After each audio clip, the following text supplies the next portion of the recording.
On table 4, it's a Class 9 match representing Turkey, Neslihan Kavas. Representing Poland, Karolina Peck. The umpire is Milana Kremel from Slovenia, and the assistant umpire is Igor Bordovchenko from the Russian Federation. Give herself an opportunity. Put that ball away.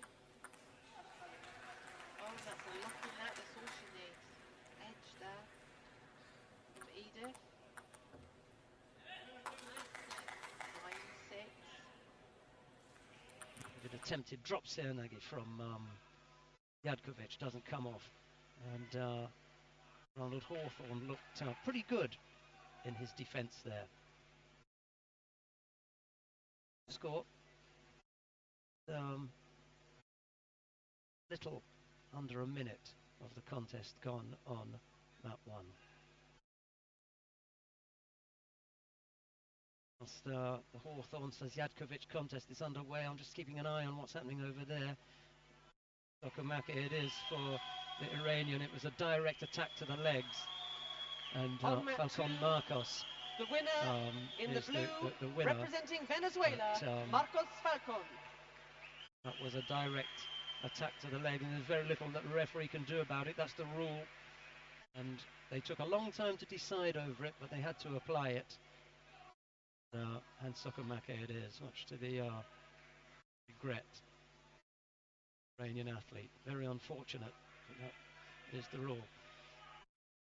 First minute's gone, no scores. That's Jadkovic and Hawthorne in the under 60 kilo category. They move to the right side of the mat, and a neat Yoko Otoshi attempt there from Hawthorne. Just couldn't get the top half of the body working well enough. He sat down, stuck the left leg out, and attempted to take Jadkovic over his outstretched left leg.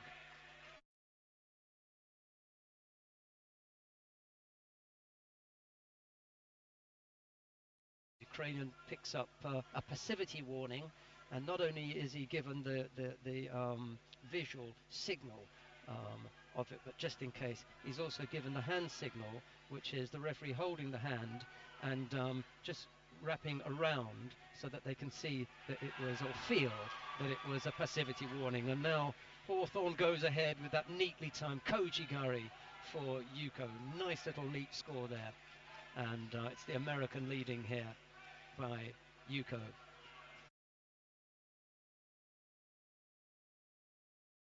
Brought back to the centre of the mat, and referee just making sure that there's no advantage before she calls, as Yujime does now. 3:20 left on the clock. Right-sided Sayatoshi attempt there in the white judo from representing Ukraine. No score. Natalia Covering up neatly Nikolajczyk. then in Nevaza. And in the blue judo Jadkovic decides representing to France, stand back up. Sandrine Clement taking nice Martinet. control of this contest. A little bit of action still to come with 3:20 left on the clock. Both fighters taking a grip, and neither of them moving. That's nice. There's no kind of slipping the hands down a little bit lower to get an advantage. Once the grip is on, they just stay with that. So Jadkovic could be in trouble here, but he's come up from the ground, Hawthorne, in that attempted leg grab, so it's not going to score. The next contest is about to get underway on mat 2. It's the under 52 kilo category. First of the under 52 kilo category matches for women. Nikolajczyk of the Ukraine faces Martinet of France. That's in the under 52 kilo category on mat 2. 3 minutes left on the clock here. So Jadkovic of the Ukrainians still attacking strongly. Hasn't been able to come up with a score, but this time the corner judge on one side indicating that he thought that the technique was in and signalling Wazari. Well, they can have a look at this. Call a mate and then bring the fighters back to the middle where they'll wait whilst she calls, Clement, the referee, calls both the corner judges together to see whether or not the corner judge in the far right hand side thought that the technique was in, and if it was, it's likely that it'll go as Wazari. Yep, Wazari it is to Sadyatkovic, and he trailed for so long. And now he's pulled it back, and actually he's taken the lead.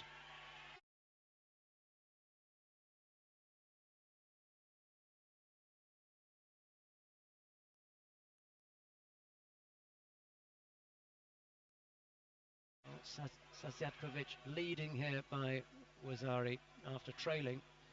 Hawthorne's not out of this by any way. He's shown good skill, nice concentration, and there's every chance that he can pull this back. Just got to keep in there. Not sure what the fitness levels are like either, because that could come into play with 2:47 left on the clock. They're back in the middle of the mat. They've taken a grip. Hajime underway. They move towards the far side of the mat now, and a nice Taitoshi attempt there, right-sided from Hawthorne. Doesn't score, but that's the danger I was talking about. He's not out of this yet.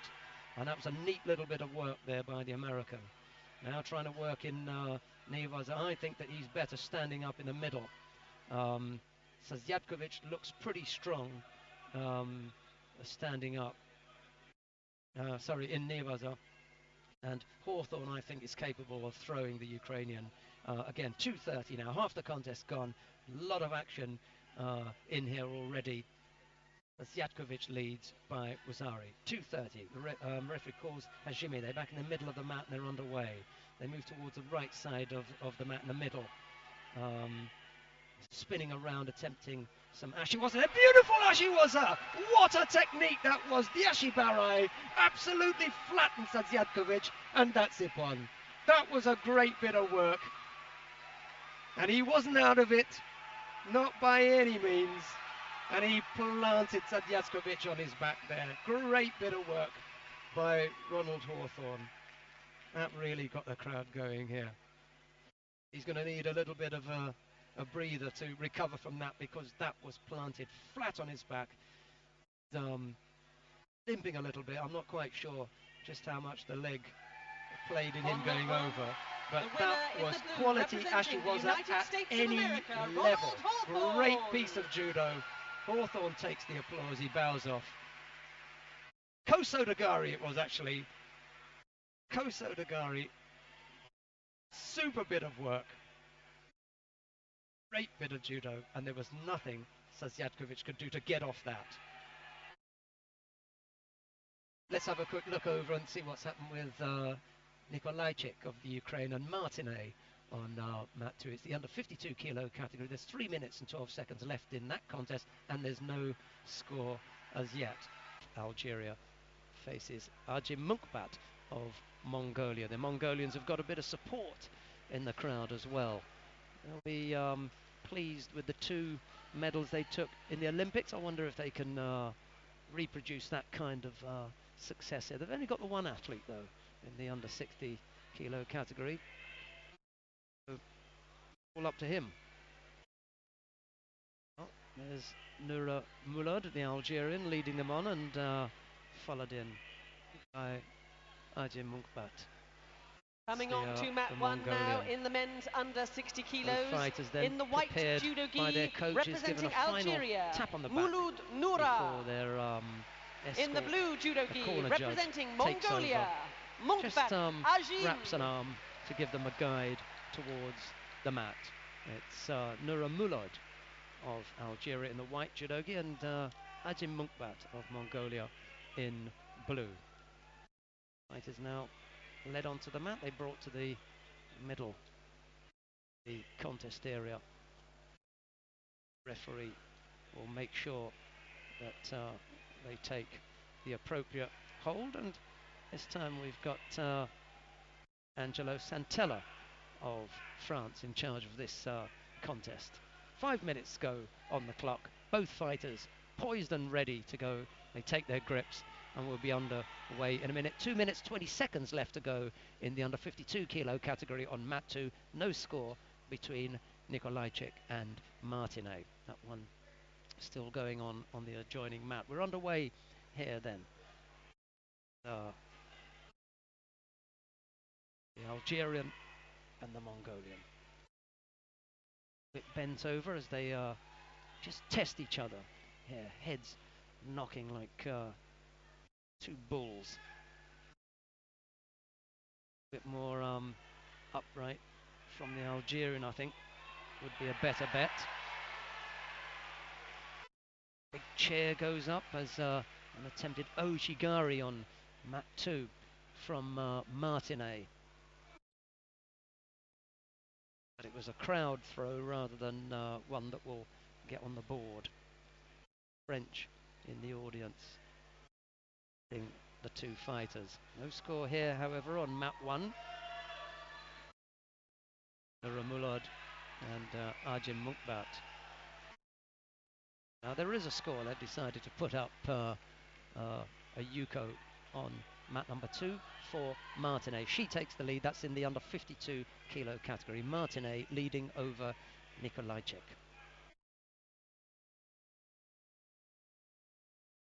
Ramulad and Alim Munkbat are underway again. The first minute has already gone, and what an Ojigari that was. The Algerian scoring Ippon, completely catching Ajim Munkbat there.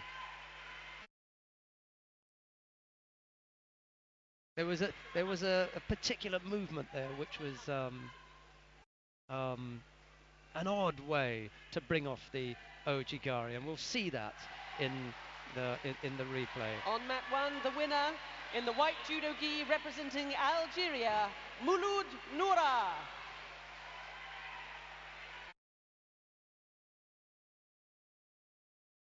Oh, it could have been left-sided Koji then. Need to have just one more look at that, just to make sure.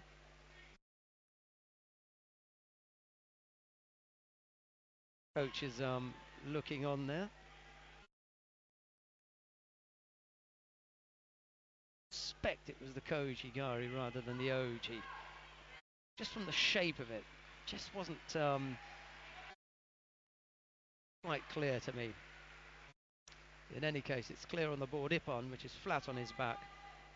The Algerian takes that contest. That's the end of the first round matches in the under 60 kilo category for men. Noura Moulad winning over Ajim Munkbat of the Ukraine in the under 52 kilo category by 1 Yuko.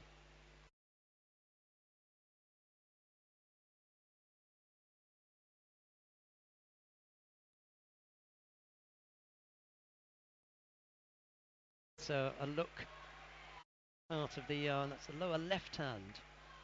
I look at it, half of the competition hall here. Very similar to the way that the Olympics were set up, but got a ramp instead of stairs. The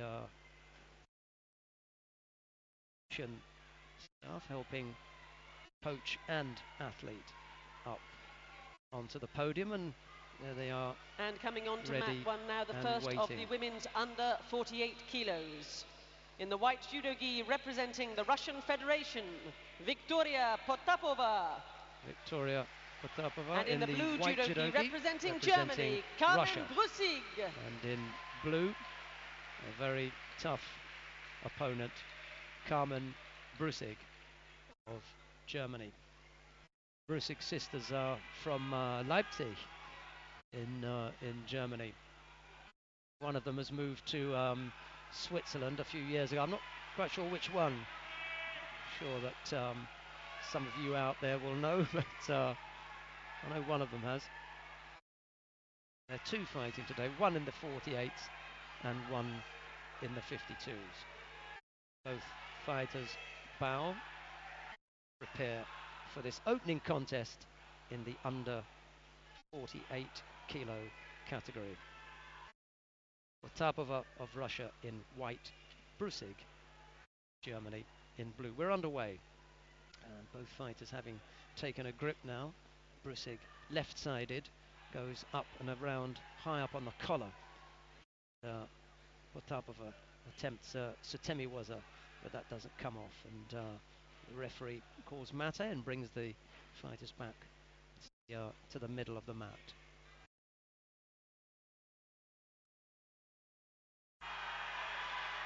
That buzzer is from the adjoining mat, mat number 2, and signals the end of the contest.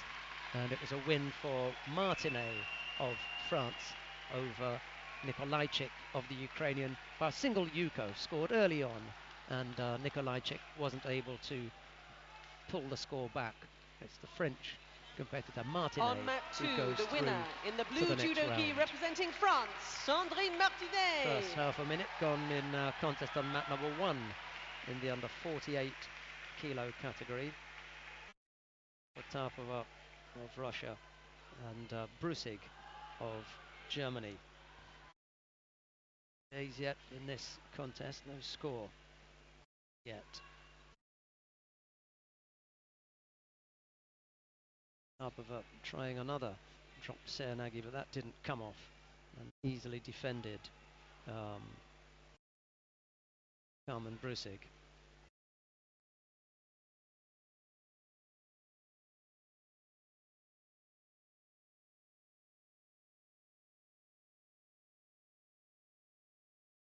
Minute, it's almost over. No score yet. Both fighters a little bit tentative. Potapova perhaps the more aggressive of the pair, trying a couple of drop Serenagis. They weren't effective though, so there's no score on the board. Tries to change the grips up a little bit and wants to go left side. He's got to be careful here because you can get taken back with a weak Serenagi attempt. And now Brusig with a chance to work in Nevaza, but decides against it. Stands back up. Now referee waits for Victoria Potapova to get to her feet and then brings both competitors back the middle. Coming on to mat 2 now in the women's under 52 kilos. Both fighters now in the middle of the mat. Representing Japan, just before the hejime. Hangai Shizuka. Referee makes sure that no and one in the blue, representing the People's an Republic of advantage and we China, get back underway. Wang Lijing. 3.5 minutes left on the clock.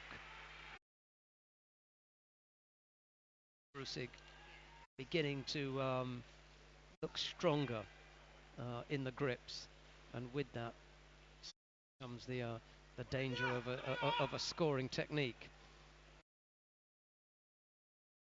Back into the middle again and making sure that the hold is not advantageous, and we're underway. Hejime is called.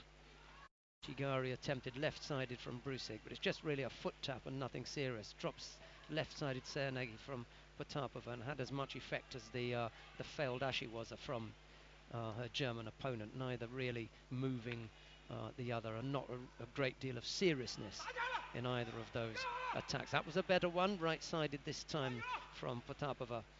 She got the top half of the body going, but not the feet. No footwork, so the position wasn't strong enough to really move Brusig. There is no score. Opening contest in the under 48 kilo category, and on mat 2, the second contest in the under 52 kilo category. Hangai Shizuka of Japan faces Wang Lijing of China. Hangai in the white judogi and Wang in blue. Well, they want to give on mat number 1, they want to give the German a penalty for a drop. I'm not quite sure. I didn't even see the attack.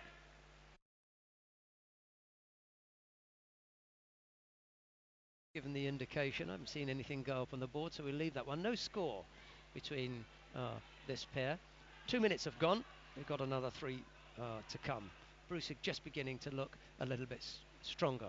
Wang Lijing on the adjoining mat in the under 52 kilo category leads by 1 yuko with 3:50 odd left to go in that contest. We've got plenty of time left in both of these matches.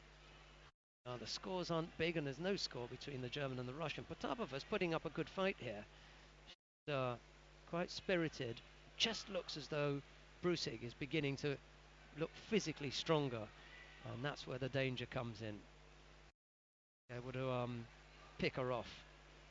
The Russian is not careful, and there it is. Left-sided Toshi. It was just coming.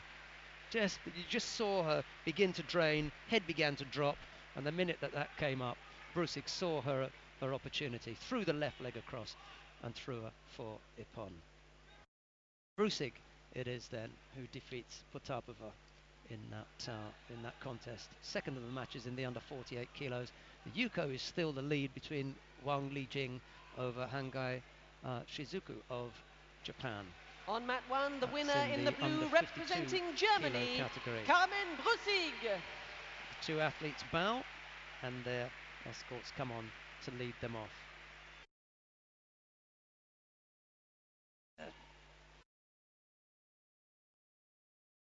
You could argue Osoto, I suppose, but shape was Toshi, bringing her over the outstretched left leg.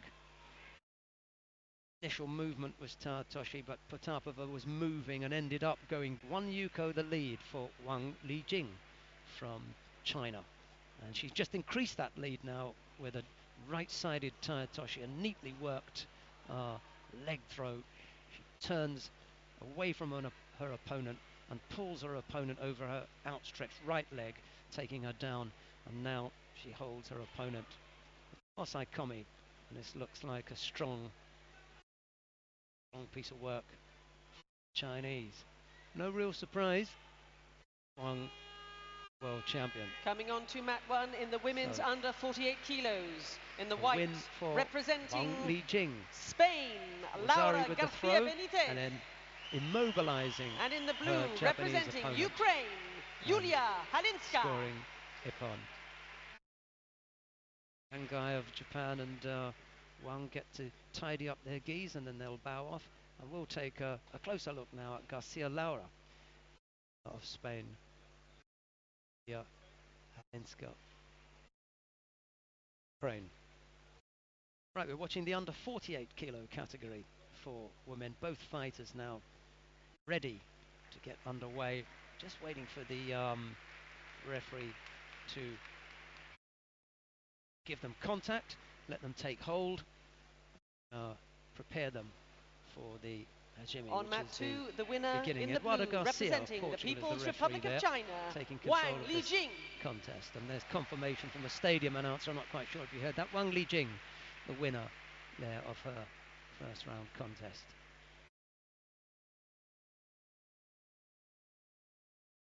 Attack there from Linska failed, and they went to Niwaza, but covering up well. No chance of getting caught. Yeah, that's another thing that I've noticed. The defense in Niwaza has been very strong. So, in the practice going into that. Middle of the area now, and they move towards the right with the Ukrainian attacking first with an Ashiwaza, and then Thea dropping down for that drop Serenagi that failed, and she has to cover up now with Linska attempting to put an arm through, wrap one of Garcia's arms up and apply an arm lock. Tight defense now in the women's under 52 kilos. Rolling up in a little ball, in the white attempting Judo to gi, defend and keep her Germany, arm in, but Halinska now has turned her onto and in the blue, her back, got the Turkey, left leg up high, Kulic. pulling down on the head and really attempting to apply this arm lock. Garcia with her arms wrapped, attempting to defend against this. Turkey's referee gave plenty of time there for the Niwaza, but good defense again on the ground, and she managed to escape from that. And the referee calls mate, stands the two fighters up and brings them back to the middle of the mat. Right defense from Garcia, because Halinska looked as though she could apply that arm lock. So good work from Garcia.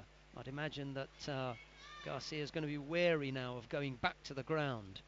She wants to stay standing up if she can and try and throw her Ukrainian opponent, because Halinska looks pretty tidy on the ground. No score on the adjoining mat because they've just got underway with Ramona Brusig of Germany. This is the second of the Brusig sisters, Ramona Brusig and Gulan Kilic of Turkey. 4:44 in that contest. There's a score, however, back here on mat 1, and it's Halinska who brings down Garcia for Yuko, and now again with a chance to work in Nevaza. She just got to free the right leg, which is trapped now between Garcia's. Garcia's got that wrapped up nice and tight. It's the only thing stopping the referee from calling Osaikomi, and with that leg being wrapped so tightly, Eduardo Garcia decides that he's going to call mate and stand the fighters up. Slightly confusing because we've got Garcia as the referee and Garcia as one of the fighters, so don't get confused by that. That's Garcia the fighter, the Spanish girl, and Garcia the referee from Portugal. Having to take a pause here whilst Garcia reties her bunches. Here, done up in bunches on either side, and one's come loose, so tidied up now. Just for your interest, Halinska has a bun, just a sole bun on the top of her head. Garcia has got a brunette and Halinska's a blonde, so picture there for you of these two pocket dynamos in the under 48 kilo category. They're only tiny, but a lot of power out there. And Halinska again with a chance to work on the ground. I think this is where she's strongest, and Garcia realizes that, and every time they go there, she's really, really tight in defense. And the referee calls mate, stands them back up, brings them back to the middle, take hold, about to call Hajime, just making sure that the hold isn't advantageous, and then they'll get back underway. Sure they're nice and close. They're ready to go again. Hajime is called and we're underway again. No score on the adjoining mat between Brusic and Kilic in the under 52 kilo category. Nice effort there. Left-sided drop seoinage from Garcia, but she's a little bit weak and gets turned over, and she's turned this time into Tatishio Gatami. The legs are nice and tight, and I think that's going to be all over there. Nice and tight in the top half. Halinska, we were talking about how tight she was on the ground and just how strong she was in Nevaza. So it's proved, because Garcia hasn't moved since her back hit the mat. In fact, she taps out and decides that that's going to call it a day. Tough contest, really, really tough. Difficult standing against Halinska. She's very, very strong, and more so when they went into Nevaza. And I think it was the third or fourth effort on the ground where Halinska overcame her, and she came out with the win. Almost every contest going by mat Ippon. one, the winner in the blue, representing Ukraine, What a day Yulia this Halinska. is going to be. Great action, and here's a little replay of it. Rolls her opponent onto her side and then throws her own left leg over to trap Garcia from rolling any further, and the referee points to the two fighters indicating Osaikomi, the hold is on, and that's it. Tatishio Gatami for an Ippon win for Halinska of the Ukraine. Meanwhile, on mat number 2, Ramona Brusic leads by a single Yuko. Gulhan Kilic of Turkey has given up a penalty, which has really gifted Brusic the lead. 2 little yellow cards go against Kilic process for them. It's their turn next. Still a little bit of London 2012 to go before that happens, but crowd really beginning to fill up now. Just beginning to buzz a little bit. Just a few seats left on one side, down on the right side of the arena as I look at it, but basically all of the top seats, they're pretty much taken up, and a nice crowd. And now on mat 1, ladies and gentlemen, in the women's under 48 kilos, in the white judo gi, representing the People's Republic of China, Wang Xiaoli. Competition mats. And in the blue judo gi, representing Brazil, the lighting gets a little bit darker. Cardoso. So it feels as though everything's concentrated down in the arena, and so it should be. Carla Ferreira of Brazil is led onto the mat now, and she faces Huang Xiaoli of China. It's Ferreira in the blue judogi, and Xiaoli in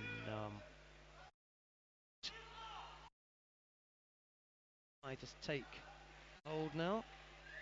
Spanish referee is in the middle, taking control of this contest. I haven't seen him for a while. Emilio Lezana, popular referee on the competition circuit, now refereeing here at the Paralympics. Drop left seoinage from Huang, but that doesn't come off. And the Brazilian then attempting a shimiwaza strangle there, but Huang managing to stand up and fight that strangle off. You can see from the collar of the judogi how that must have been wrapped around her throat for a moment, and she fought that off and managed to avoid getting caught. Yuko is on the board for Ferreira. That counter from the Chinese attempted the drop senagi, was countered, and then Yuko went on the board for Ferreira. On mat 2 we got more action, but it's come in the form of penalties. Gulan Kilic having a difficult time against Ramona Brusic, and Brusic going further ahead and now leads by Wazari with 2 minutes and 7 seconds left to go. Tough time for the tiny Turkish girl. Kilic is a popular name in Turkey, in particular with some of the judoka, and they've got a really good young girl coming up, Nazlikan Kilic. Turks will be hoping for a lot from her. Unfortunately, Gulhan Kilic hasn't been able to come up with a big score yet to really test the German Ramona Brusic, and there's a minute 50 left to go there. First minute is gone almost from our contest on mat 1 in the under 48 kilo category, and it's Ferreira still leading by that single Yuko score. Huang looked dangerous when she tried that first senagi. It didn't come off, and then it ended up getting countered, and that's the only score in the contest so far. Both the fighters move over into the far left corner now, and the referee just calls Jogai to remind them that they're at the mat edge. That galvanizes Ferreira into action as she tries her own drop-sided left senagi, but that doesn't come off, and both fighters now engaged on the ground in Newaza, with Huang, the Chinese, dominant on top at the moment, looking to work a turnover. Not a great deal happening, and it's quite likely that the referee's going to call mate here, because not a lot really going on. Minute and a half left to go on mat 2, and our referee on mat number 1 does call mate, stands them up, brings them to the middle. You've got to be a little bit more active if you're going to attack your opponent on the ground than Huang was there, and maybe she didn't feel that she had the openings with Ferreira, and was quite happy to be stood back up. 3:19 left on the clock here. Ferreira 1 Yuko the lead. Huang immediately attempting the Ippon Seoinage, the shoulder throw, attempting to whirl her opponent over her left shoulder. It didn't come off, and they are on the ground again, this time with Huang attacking Ferreira in what is commonly referred to as the guard position. That's where Huang, or the Tori, the attacker, will attack between his or her opponent's legs, but couldn't get past the legs. It was a strong guard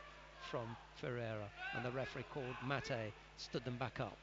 2 minutes 57 seconds left to go in there. Ferreira leading by Yuko. Both fighters now in the middle there, moving ever so slowly over to the far side of the mat, with Ferreira again attempting the Seoinage, and Huang this time up to it, defends that, and there's no score. Both fighters on the ground now, with the Chinese fighter attempting another turnover, standing up and looking to lift her opponent off the mat. Unfortunate for Kilic, she committed another error, and given on mat 2, Hansokumake, the winner in the white, representing Germany, Ramona Brusic. Any meaningful attacks against a very strong Ramona Brusic of Germany, and in the end Kilic was penalised out of the competition, committing 4 errors, and that led to her being given Hansokumake. Unfortunate for the Turkish fighter, but she gave it her best shot. Unfortunately, Brusic was a little bit closer to the target, and she managed to come off the winner on that one. 2 minutes left to go on mat number 1 in the under 48 kilo category. Ferreira still leading. Well, we're getting to that time when we're going to see just who's got the better fitness here. They've been on the mat for three minutes now, just the Yuko lead in it. Referee brings them back to the middle of the mat, and Ferreira has to poise for a moment while she tidies up her ponytail. Huang has got no need for a hairdresser. She's got a very short, close-cut bob, if you like.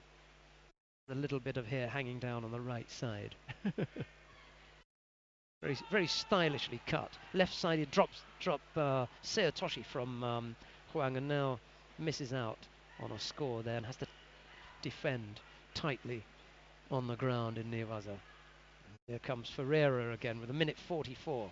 Yuko the lead. On mat 2 now in the women's under 52 kilos in the white judo gi, representing the Russian Federation. Ferreira trying to work an arm lock. And in the blue Huang's judo defense gi from is Brazil, good enough, and the Ferreira. referee calls mate, and they stand back up.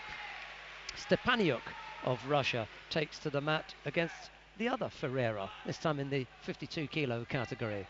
Stepaniuk of Russia facing Ferreira of Brazil in the under 52 kilo category on mat number 2. Stepaniuk in white, Ferreira in blue, and it's a similar picture over here on mat 1. Ferreira Miller, sorry,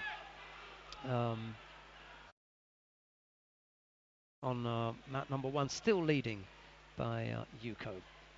1:15 left to go, and Ferreira attacking Huang with an attempted shimiwaza here right at the edge of the mat, and she just needs to move a little bit to her right and they'll call mate. Turns back into the left-sided, which continues the contest, but Ferreira isn't able to bring anything off, and the referee stands both the fighters back up, brings them back to the middle, and they'll get underway once they take a grip. The contest on mat number 2 is underway now, that I mentioned. Stepaniuk and Ferreira, no score between this pair, half a minute just gone.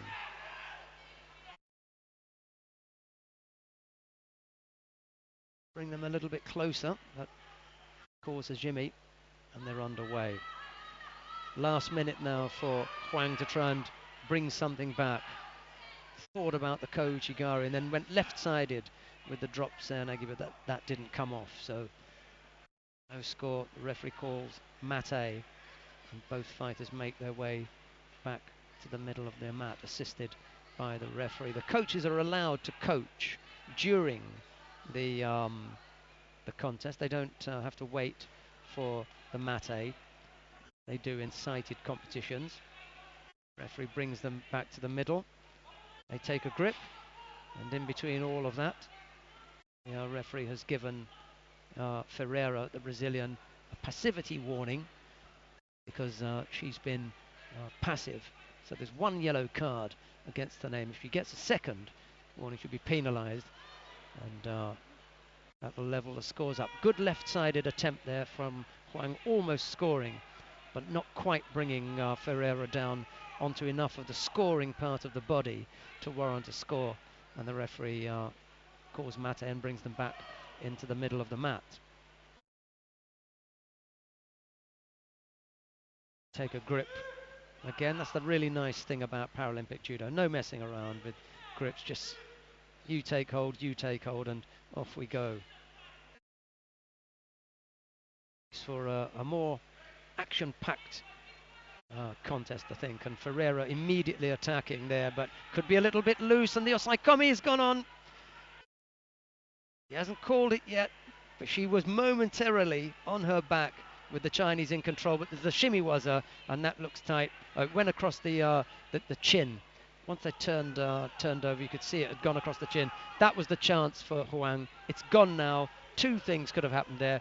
One, the Osaikomi, she missed out on that. The second one was the shimiwaza, or the choke. She missed out on that. 9 seconds left on the clock, and it's not near enough, long enough for her to pull something back now.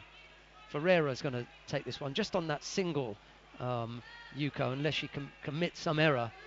But Ferreira, the Brazilian, looking in the driving seat there in the under 48 kilos on mat 1. A teammate and namesake is on the other mat, mat 2 in the under 52 kilos, but there's no score in that contest as yet. There's a short poise here whilst Ferreira has to redo her ponytail. Obviously wasn't strong enough the first time round. With 9 seconds left, it really isn't long enough for Huang. I'll be very surprised if she can pull this back now. It's only a Yuko, but Ferreira's defense has proved pretty good in the last 4 minutes, 50 seconds. I'd be surprised if she can pull out something here. They take a grip, and now the referee's ready to call the shimmy. He does, and she does manage to get one attack in, but that was it. And now the attempted shimmy was she should have dropped the left arm for the Osaikomi. She went for the choke instead. Should have dropped the left arm to pin her opponent, and it was all or nothing for Huang Shaoli, and it ended up, unfortunately for her, with the latter, the nothing. The win goes to Ferreira. She goes into the next round. Both the contestants bow, and now the mat officials come in to escort them off. And that is the end of that one. It was the attempted Seoinage, and that was the score. She leaves her throat completely open every time she attacks, and that was what Huang was attempting. Couldn't quite get the hands in the right place. That Shimiwaza, and Ferreira it is who comes off the winner. Let's take a look down on mat number 2 to see what's happening with Stepaniuk and Ferreira in the under for the arena now. Lee in the white judogi, there she is with her coach. Laclau coming up into your shot now. Escorted in by her coach.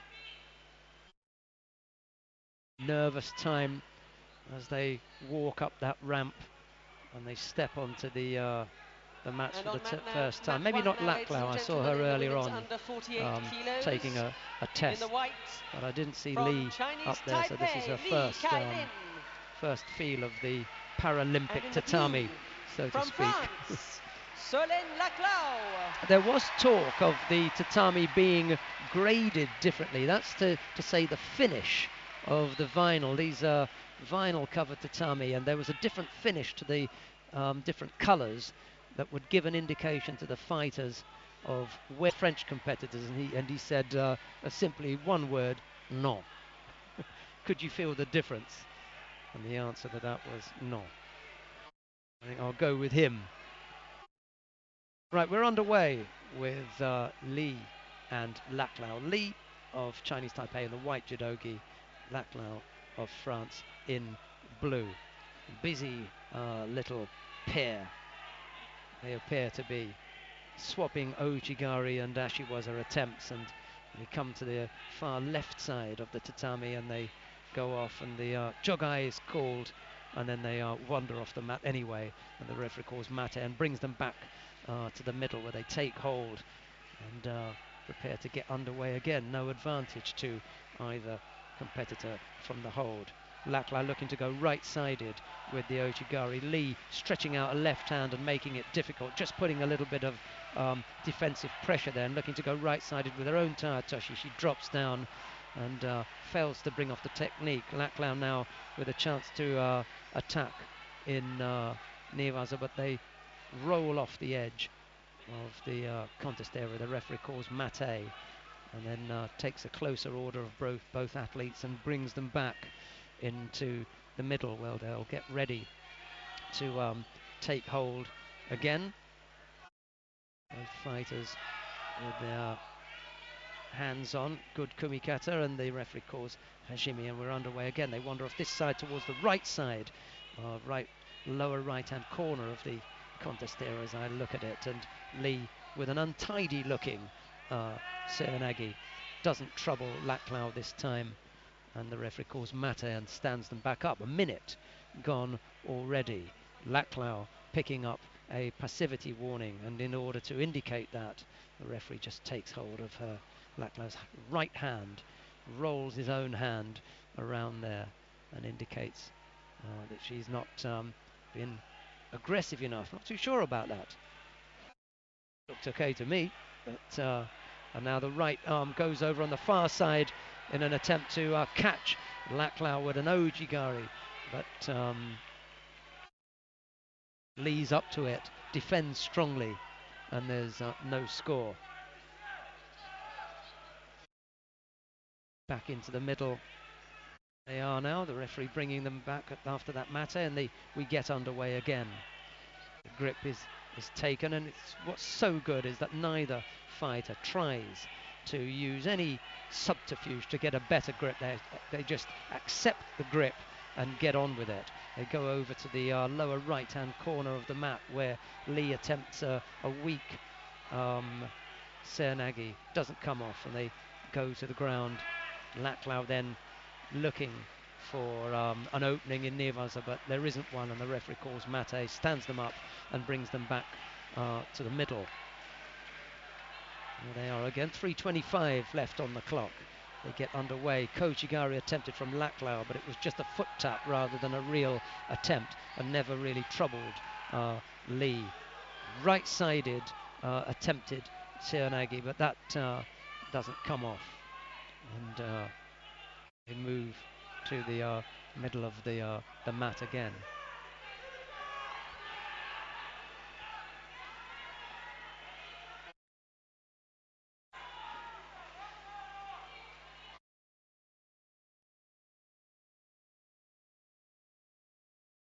Almost 2 minutes gone. The referee just gets them to tidy up their gis, make sure they're nice and tight before he repositions them to make sure that they are ready to go, and then they're underway again with Hajime.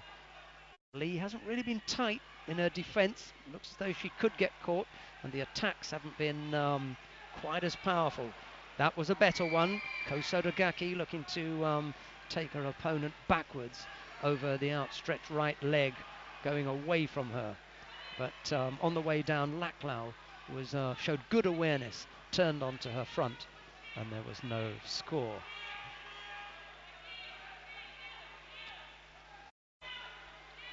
Referee stands them back up. They get underway from the middle of the mat, looking for an opening. Stepaniuk and Ferreira still in a battle on mat 2 in the under 52 kilo category, and it's Stepaniuk who leads by Yuko there. Well, unfortunately for Laclau, she's rolled onto her back, and Lee has taken advantage of that and is holding her now in Kuzuri Kezugatame. Nice, tight, immobilizing hold from the athlete from Chinese Taipei. Just needs to keep her head down, doesn't want to get her head pushed back, and she just manages to do that, and comes off the winner there. Laclau making one slip, one error, and then getting caught on the ground, and Lee making no mistake about that, and winning by Ippon. On mat 1, the winner in the white, calls the representing fighters Chinese to bow, Taipei, and they do, Lee and then there's a hug and a handshake, and off they go.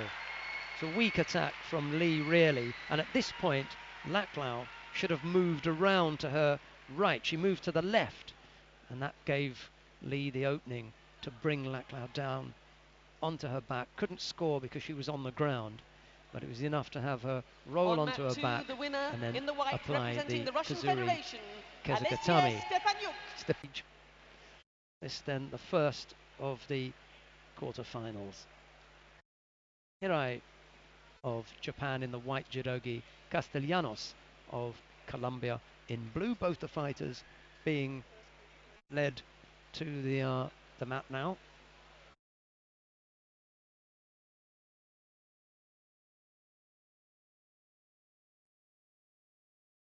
A good look at Hirai coming on to match Japan 1 now in the quarterfinal of the men's under 60 kilos. And, in the white, he's going to be representing escorted Japan onto the mat Hirai by Marie-Lise Clément of Switzerland, an IJFA and in the blue, referee. representing On the Colombia, other side is Juan Castellanos of Colombia. And the referee in the middle. And on mat 2, in the quarterfinal of the men's under 66 kilos, in the white, representing the People's Republic of China, Angelo Santella of France. And in the blue, representing Azerbaijan, on mat number 2 in the under 66 kilo category, we got the first of the quarterfinals over there. Xiao Chu of China. This is Mustayev.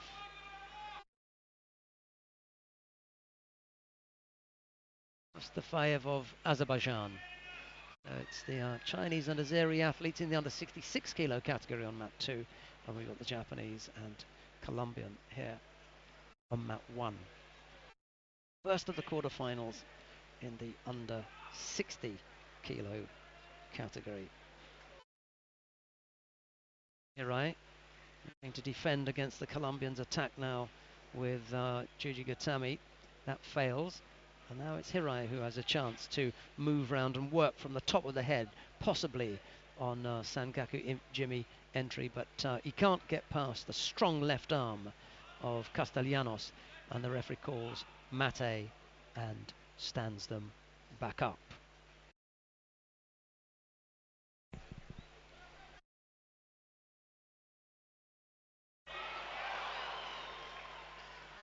Crowd scream their excitement as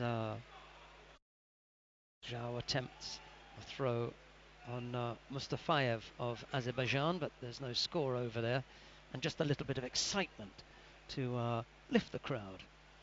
They wait for the fireworks. There will be some. Seen some two top draw throws, two really top draw throws this morning, and that could go down on any 101 Ippons. Absolutely super work, and I'm sure that that's going to be on the highlights reel. 3:49 elapsed between Hirai and Castellanos. No real fireworks yet.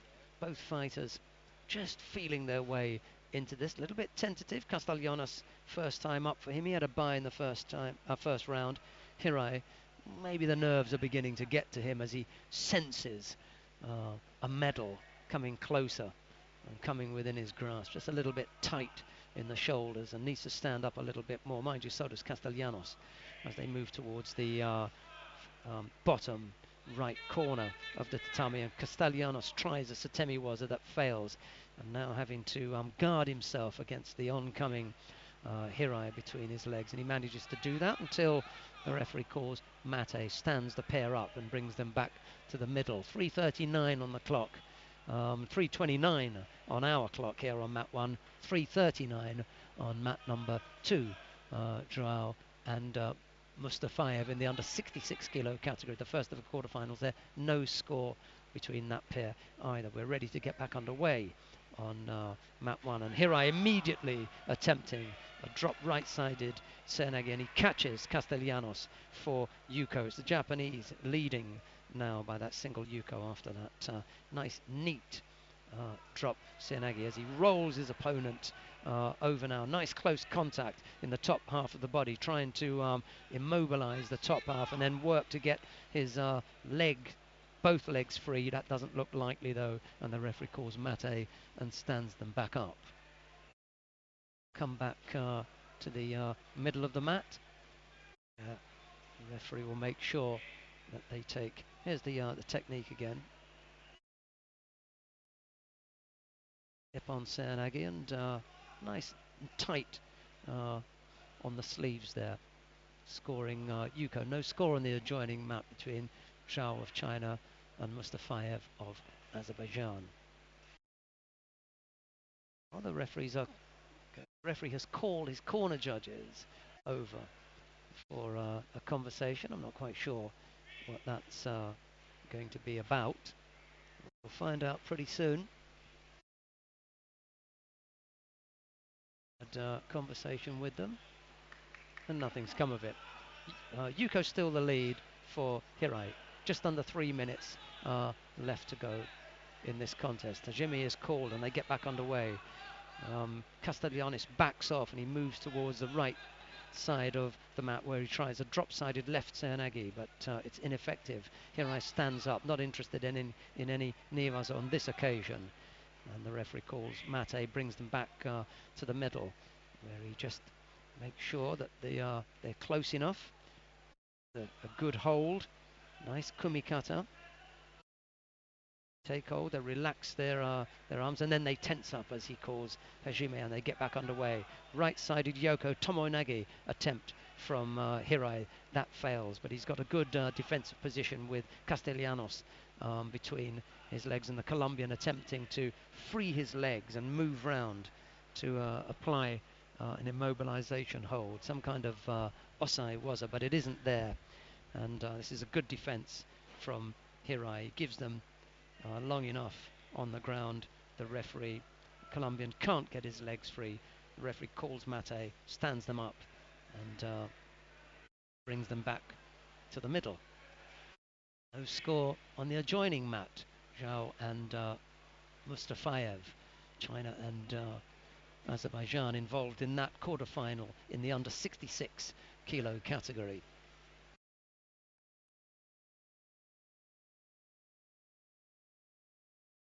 Two minutes 10 left to run in this contest. Just a single yuko, the lead for Hirai, and Hirai again working on the ground. The Colombians tried a few techniques. They haven't come off, and he's always left himself in some kind of awkward position, with Hirai able to attack. And here's a similar position with Hirai, the top wrapped up. He just needs to push the left foot down, open up the legs, which he's done now, and apply the hold. There it is, Tati Shiogatami.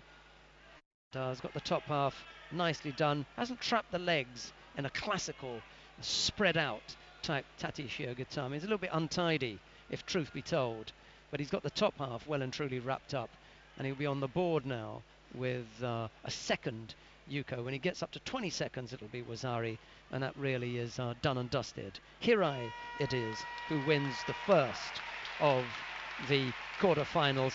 Castellanos loses his opening match, and he will go into the repechage. But it's Hirai in to the semi-final for Japan in the under 60 kilo category.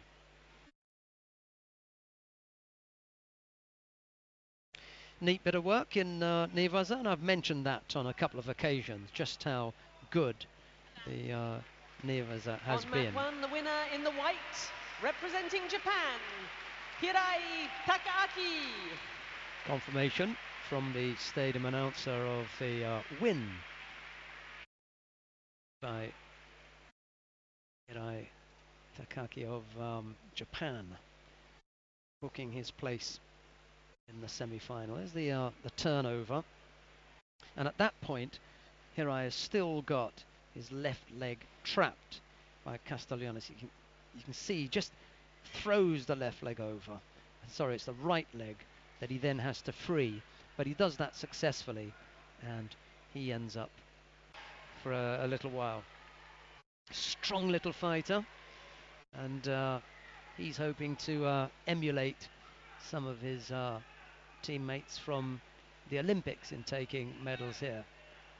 Teddy Riner took a bronze in the men's heavyweight during the Olympics, and Hugo Legrand took a bronze in the under 73 kilo category. Well, there's no medal for the Frenchman in the lightweights a few weeks ago, but there's a chance on mat one in the next quarter-final of the men's under 60 kilos. Something, and there in the he white, is. representing Azerbaijan, Ramin Ibrahimov. In the blue, representing France, Ibrahimov Kevin Villebois stands in his way. There's the referee from Japan, Wayama Shotsu. Two fighters now led to the middle.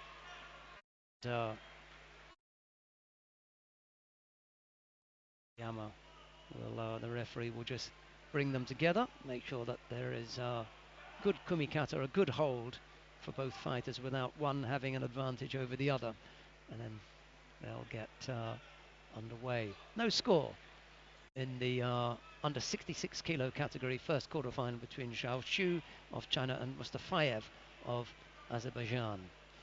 14 seconds left to go of that contest. It could go to golden score. Not sure if I've seen a golden score today.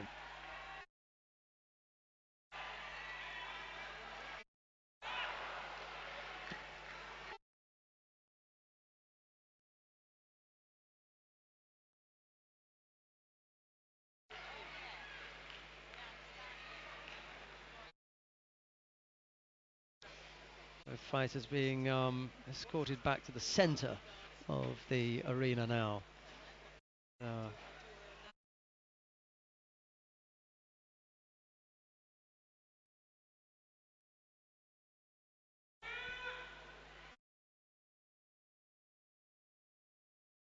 Score. First of the attacks out of the way.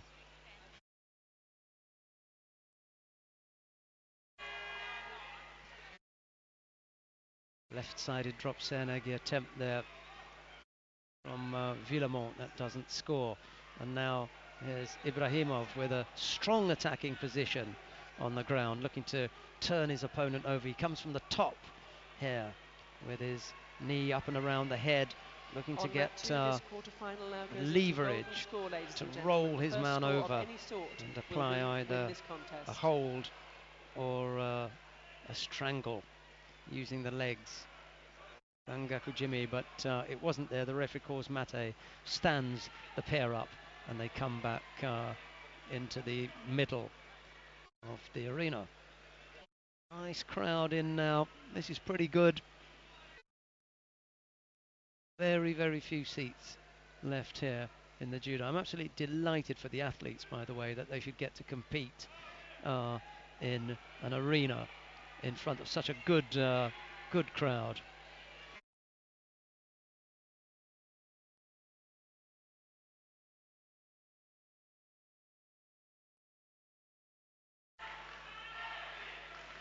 Zhao Xu and Mustaev on mat 2 in the under 66 kilo category. No score in that contest.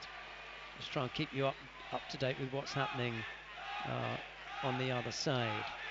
Here, however, Ibrahimov and Villemont, no score as yet. Right, it's just a little bit bent over. And a Yoko Sutemi was attempted there by Ibrahimov, just throwing out the right leg, sacrificing his own position and looking to throw his opponent over his outstretched right leg, but it didn't come off.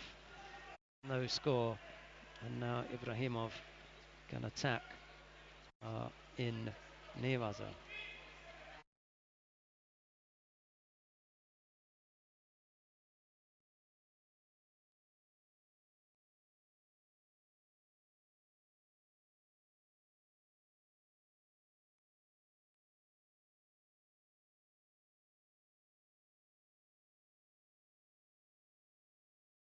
That contest on mat 2 has gone into golden score now. 3 minutes of added time go on to the clock.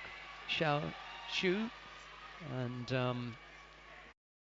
Bayram Mustafayev, but I think Mustafayev may come unstuck here because the referees are having a chat, and it's likely that having already received one warning, he's going to get penalised now, and he does. He receives the passivity warning.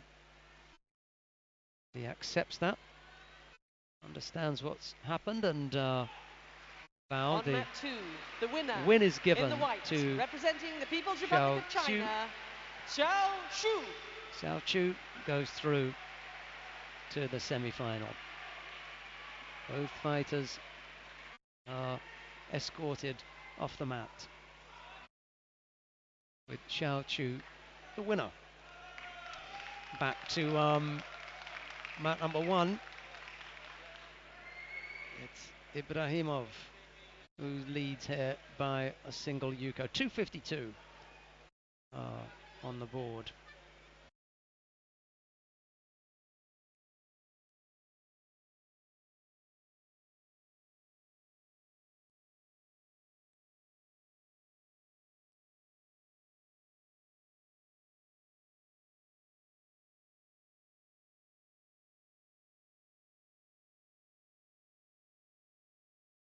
Well, the corner judges are having a little bit of a chat. I think it's just about the positioning of the athletes when just before the referee calls hajime.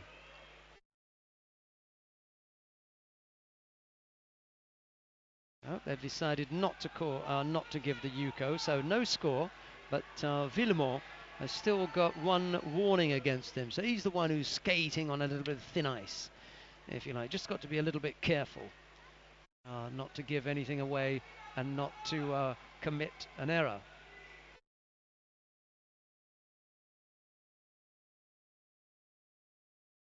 .252 left on the clock. On mat 2 in the second lock up quarterfinal again. of the men's under 66 and kilos. Underway with the action, in the and white, this time Ibrahimov gets Makoto. on the board, and it's not Yuko, it's Wazari.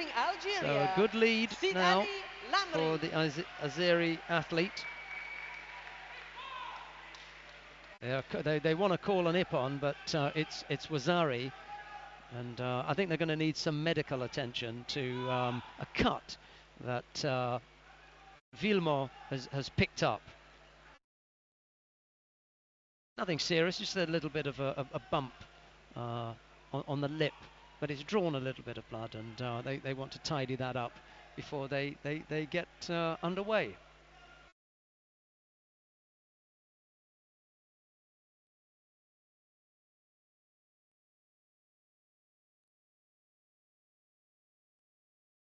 Well, there's a pause then on mat 1 whilst they tidy things up, but gives us a chance to have a quick look at the replay. There's the attempted Ojigari, and as Villemont gets up, he catches him with that. He's got a nice little Yoko Sutemi. He throws the right leg out, throws himself, and manages to bring his opponent over his outstretched right leg. So he leads now by Wazari.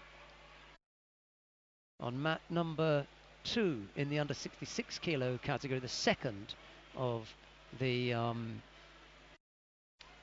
quarterfinal matches, Hirose Makoto of Japan leads Lamri Sid Ali of Algeria. He was one of the picks this morning. Leads by a Yuko. Half a minute gone in that contest. The Japanese leading there by Yuko. All the fighters are ready to get back underway. 2.5 minutes left in this contest. And it's Ramin Ibrahimov, who leads, of Azerbaijan, who leads Kevin Villemont by Wazari. Villemont needs to open up a little bit here, or else this one's going to get away from him, and that will do. For me, that's Wazari Awazeti Ippon. That was a really, really neat bit of work. They've only given a Yuko, but that was good enough for me. Really neat bit of work by Ibrahimov. Brings down Villemont for the second time with the same technique. 2 scores now on the board, 2 minutes 20.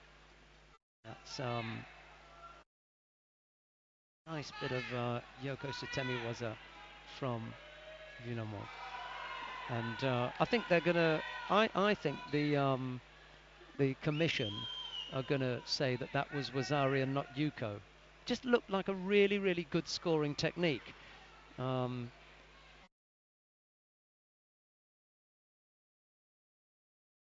I think they'll cancel the Yuko and give Wazari Awazeti Ippon. That's what I think is going to happen there. In the meantime, Hirose and Lamri Sid Ali on mat number 2. It's Hirose of Japan still leading. Yeah. Ibrahim is the winner there by Wazari Awazeti Ippon, scoring 2 good scores for Wazari against Villemont of France. That was a good score. He hasn't been hard done by that.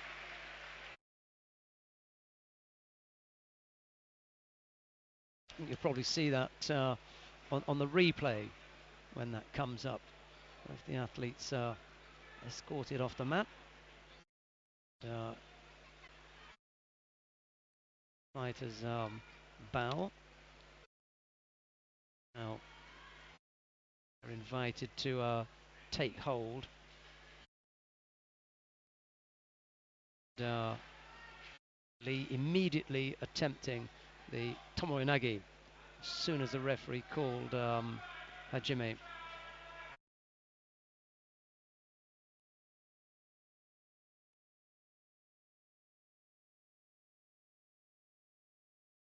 And this time Hawthorne on the resumption tried his own ojigari. He missed, and now he's gone into a defensive position on the ground, and I don't think Lee really wants to work from there. He doesn't show any kind of real intent, and the referee calls mate and stands them up. 45 seconds gone off the clock.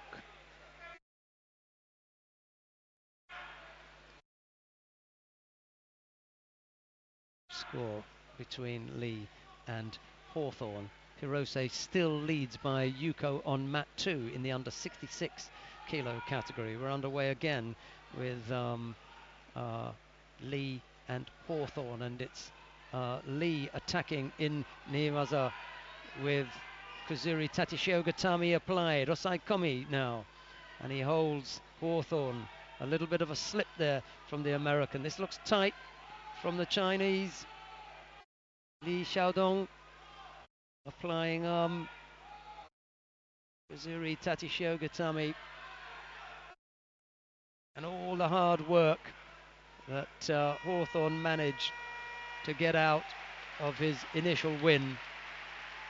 Well, it won't be the last that we see of Hawthorne, because he'll be in the repechage, but he's missed out on a shot at the big one. He still has a chance to fight for bronze, but it's Li Xiaodong who goes on mat 1, in the winner in to the white, the second the People's Republic of China, the semi-final. Li Xiaodong.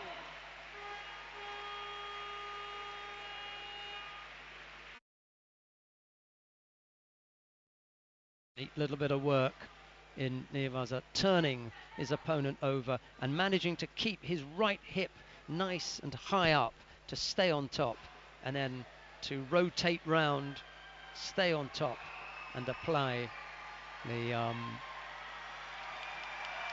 what's nice is that it takes a little bit longer to get onto the mat than it did during the Olympics. They came straight up some stairs, but this time they got to give a nice walk round and up the ramp, so the crowd really get to see them. They get a taste of the arena, the atmosphere. And now the coaches will say their final words. Coming on to mat 1 Quilter now, takes to the mat, in the 4th quarter-final of the men's followed under 60 by kilos. Nura, In the and the white chairs judo go up gi, and around representing Great the Excel Britain, Ben arena. Quilter. In the blue judo gi, representing Algeria, Mouloud Noura.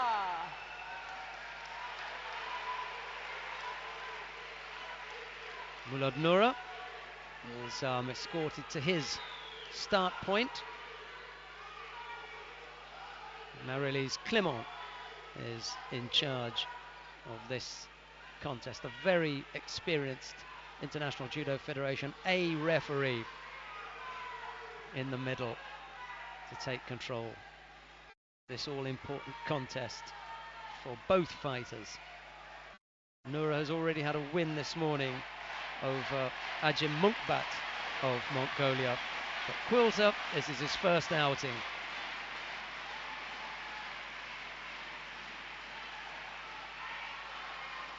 And they're underway. Quilter searching for a grip. The Algerian looking dangerous there, momentarily just unsettling Quilter.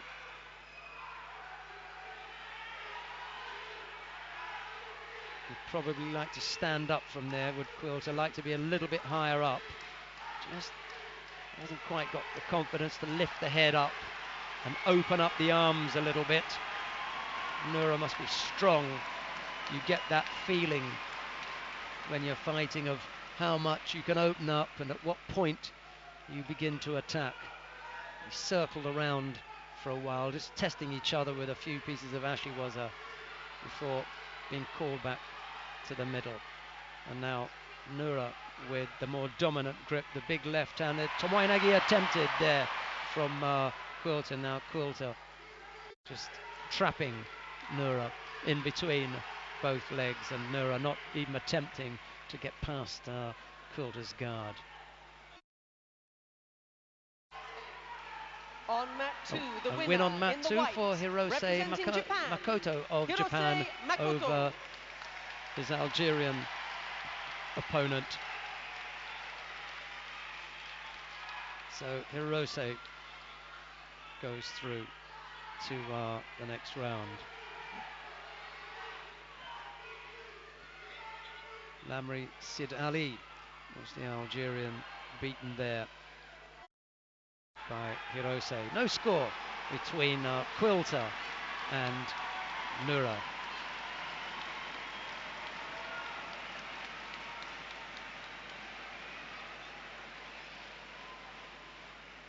The referee calls him back to the middle and calls Mate. Nura immediately breaks with the left hand.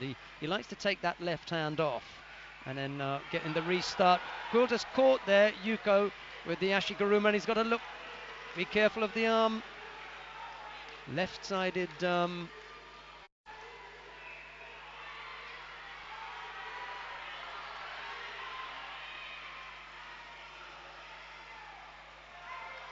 just got caught there with that Ashigaruma, and is down by Yuko. Nura leading with 3 minutes 24. Coming on to mat 2 now in the third round. David Garcia of Spain is about to take to the mat against Marcos Falcon of Venezuela in the under 66 kilo category on mat 2. Here, Venezuela, 3 minutes Marcos 24 left to Falcon. go. Ben Quilter of Great Britain trailing by Yuko to Nura Mulud of Algeria.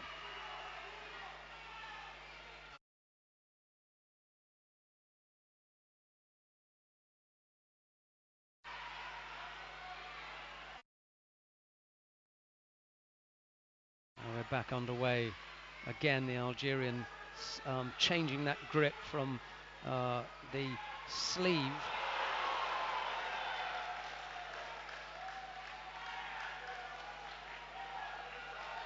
Well, it's either Yuko.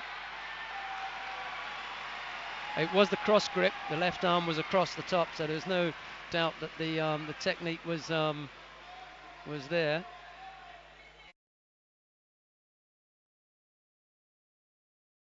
Best for the referee to call her colleagues together to make sure that they know what's going on here. Just have a quick word to either confirm it or otherwise. It may be that they want to downgrade the Wazari to Yuko. Yeah, that's not going to please the Algerian, but it'll be a little bit better for Quilter. The gap won't be as big now. He has to overcome 2 Yukos as opposed to the higher scoring Wazari. 3 minutes and 4 seconds left to go. Quilter with a bit of work to do here. 2 Yukos down. Timer now, he can go for the leg grab, but he misses out. The left hand went across, but it seemed to slip off his opponent's judogi. 2:57 left to go. Clement brings them back to the middle. They take a grip. Left arm high up on the lapel this time from the Algerian. He breaks that up and tries to come inside and then around up and by the up the neck, by the collar on Quilter.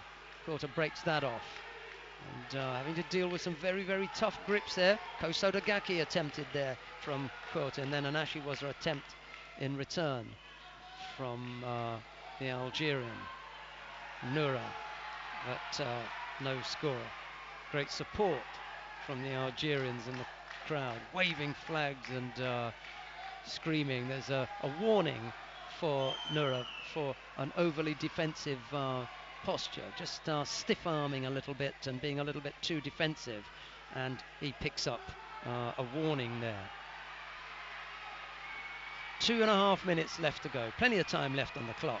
Only half the contest gone. 2 Yukos on the board, however, for the Algerian, as Quilter struggling a little bit here. Tries the Sutemi Waza, right-sided. Moving to his left, but looking to go right, and that misses out. He's come back to the middle, and they take a grip, and then the referee calls Hajime, and we get back underway. Quilter leaning into Noura a little bit. Tries an opening up, Ashiwaza, but that doesn't create an opening big enough for him to feel confident to attempt an attack. Noura showing nice balance and awareness in turning Quilter off and over to his left, but there is no score. Big cheers going up for Quilter now as the clock begins to tick down. 2 minutes left to go. This is a brave effort here from Quilter. He's been suffering from a knee problem, and how much that's impeding his effort here, well, difficult to tell, but it's not as comfortable as he normally would be, that's for sure. Putting in as much effort as possible here. Big Harai Goshi from the Algerian, and that bangs Quilter over for Ippon. That was a big left-sided Harai Goshi, and about that there was no doubt.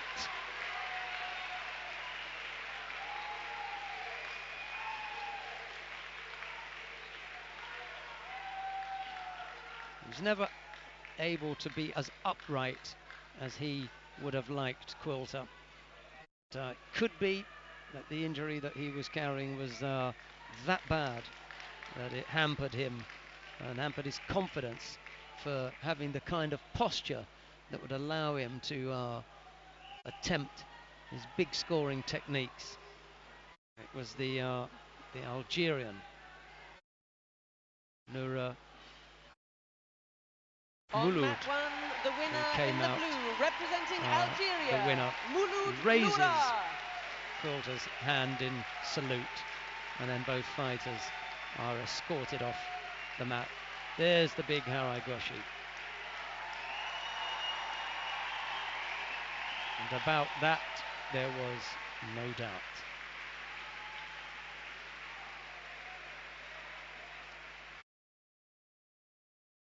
Well, one can only hope that the knee injury that he's suffering from isn't going to stop him from competing in the repechage.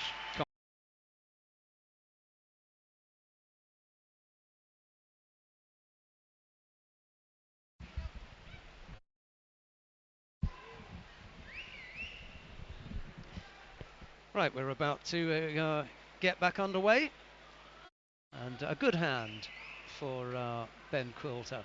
He really is suffering from a very, very bad knee injury. He picked it up about 6 weeks ago, and at that point we didn't even know if he was going to be able to take part. It was a really, really bad injury, and he's done very, very well to get himself in the best possible condition that he can to take part here. Now we've got the first of the repechage contests coming up now. Coming on to mat one and, now.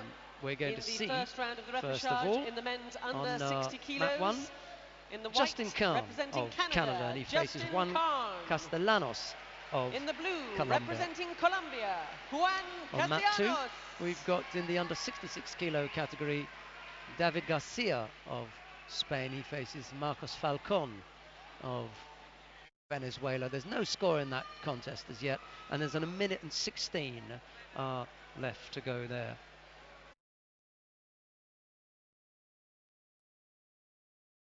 We're about to get underway with the first of the repechage contest. Justin Khan in the white judogi, and Juan Castellanos of Colombia.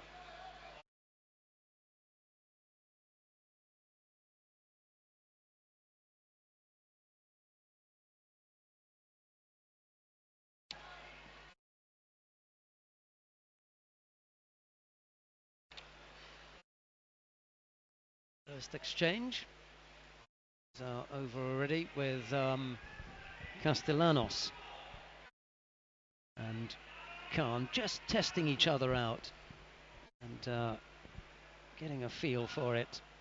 Both of these fighters lost their opening matches. That's why they're in the repechage. Garcia has leveled things up with Falcon.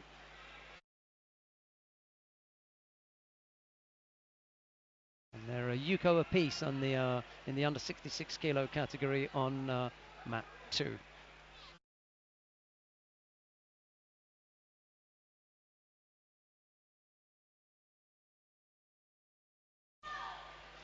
Fighters are brought back to the middle, invited to take a grip.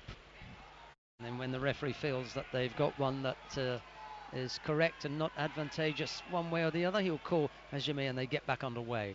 They circle each other with a grip, slightly bent over, and then Castellanos is the first to attempt an Ashiwaza, but it's just a foot tap really, nothing of any real seriousness.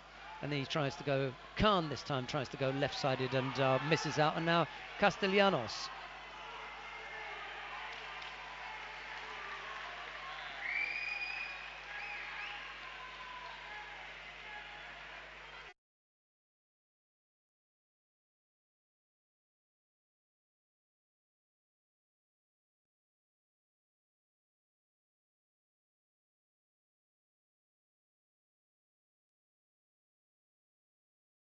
.352 left to go between Khan and Castellanos.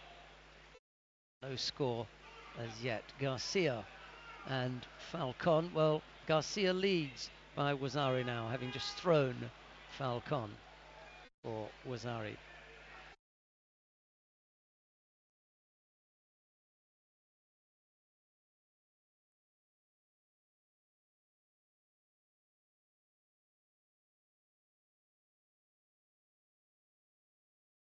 Fighters are brought back to the middle again.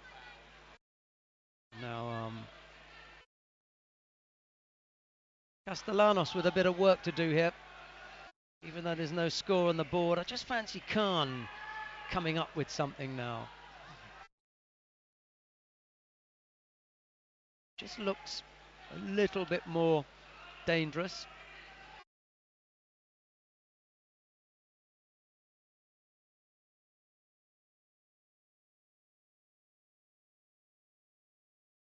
.324 left on the clock.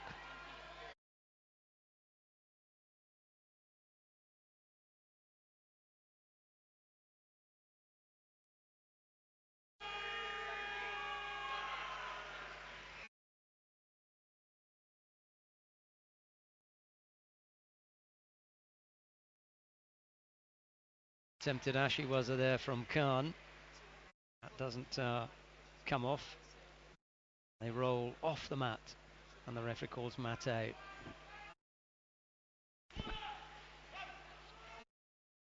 Well, there's full time now on the contest has come to an end on mat number 2. Garcia it is who comes out on top.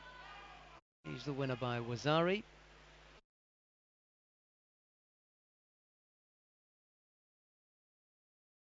That's in the under 66 kilos. We're watching the contest there between Justin Khan and Juan Castellanos.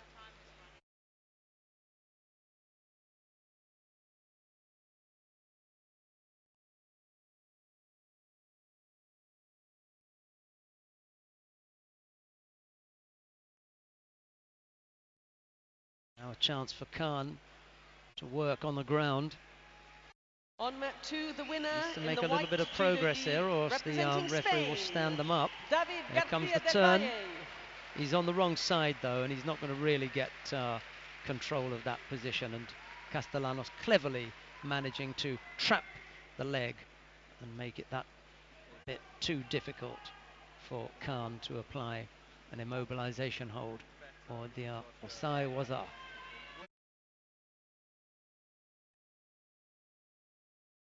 2.5 minutes left to go. Just a single warning against Castellanos. That's a yellow card has appeared in the bottom right-hand corner of his next to his where there would be the scores if he scored anything. Just to tell him that he's been warned, and just to indicate to those people that can see that what the state of the contest is. One yellow card against Castellanos, just a warning. If he picks up another one, he'll give up a score.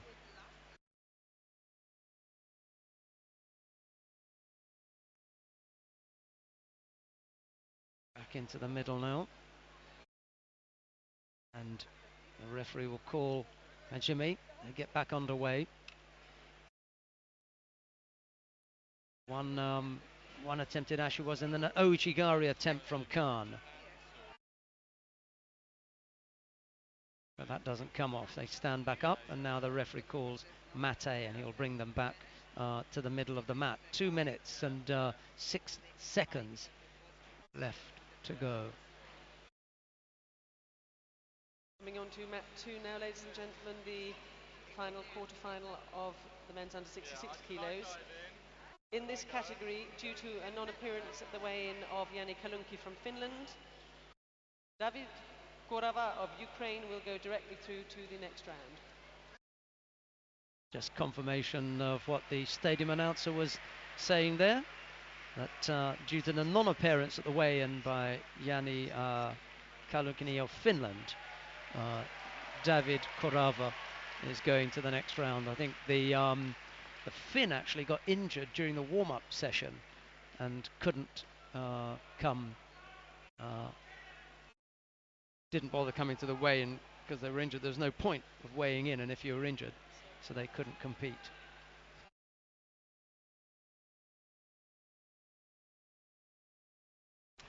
Right, so the fighters are ready to get back underway after that brief pause, whilst Khan had a bit of blood wiped from his cut lip. That was all that was. No more than a cut lip.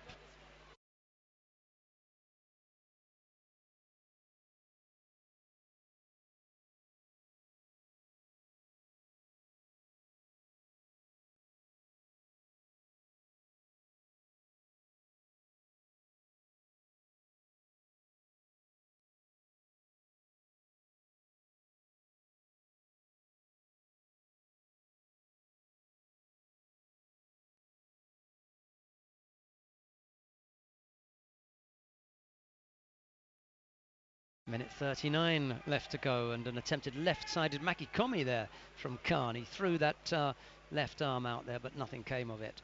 And now Castellanos looking to work something on the ground. Khan looks as though he's got a reasonable defence. You stand him up from there, and then the referee calls Mate. He'll bring them back back to the middle. We'll get back underway. 1:22 left to go. Castellanos is going to drop behind now because he picks up a penalty, and that puts Khan ahead. Justin Khan of Canada leads now with 1:22 to go. This is in the repechage. There's another repechage contest coming up after this. First of the repechage contests, the only ones actually, because of the numbers involved. And Khan leading with just over a minute to go. He really needs to hold on to this. And on the other side, Castellanos really needs to get going here. He's committed 2 errors, and that's the result of which has led to Khan leading by that single U-code. That's what separates the pair at the moment. Just that one score that you see at the top of the board there. Khan leading by 1 U-code. Khan continuing with the Ashiwaza. Nice work there. And now good turn, and can apply the other strangle here.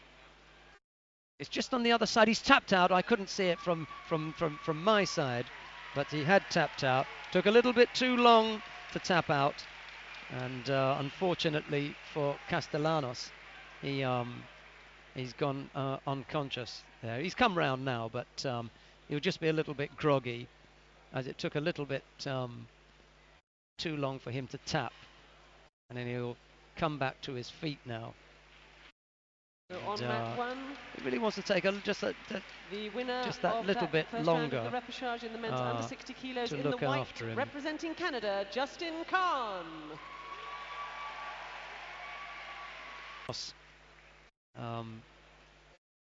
Is walking under his own steam. He's got no problem.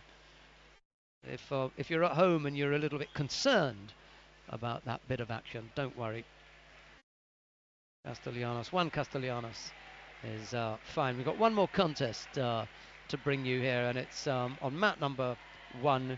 Lee Min-jae of the Republic of Korea faces Kevin Villemont of France in the repechage contest. Well, I saw 2 Ippons earlier on, and I'd love to see them on the replay. They were just absolutely fantastic. It could be where Ibrahimov threw Lee in the opening round. That was one of them. And then Hawthorne throwing Zasyadkovic. That was absolutely fantastic. 2 top draw fights, and I hope very much that they're going to get to show those on the big screens. They've got some really, really big screens here in the arena. I hope they're going to show those, and I hope you'll be able to get to see them on the highlights reel. But those were the 2 top draw moments for me this morning. Coming on to Hawthorne throwing Zasyadkovic and Ibrahimov throwing the Republic of Lee Korea, Lee Min-jae. And in the blue, representing the Republic France, of Korea, Kevin Lee Villemont. Min-jae earlier.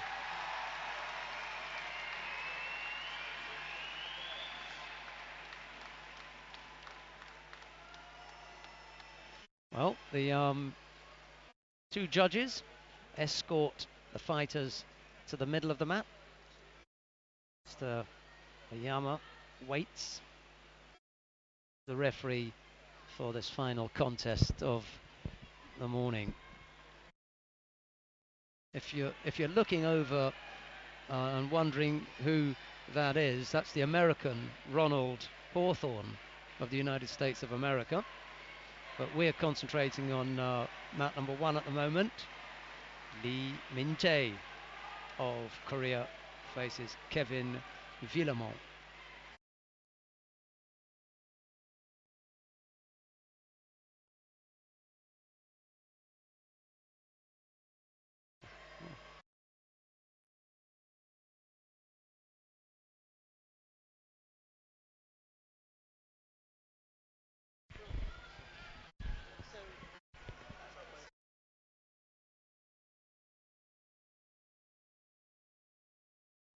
No.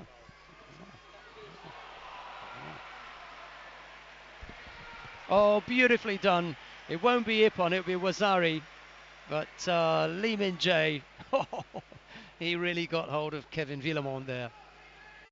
Some terrific judo. That was a beautiful technique. Villemont, he's in the wars this morning. Had a couple of tough ones, and Lee looking to finish things off now. Seconds into the contest, that score, and Villemont really up against it now. There goes the right arm, and now a chance to work in Niwaza for Korean.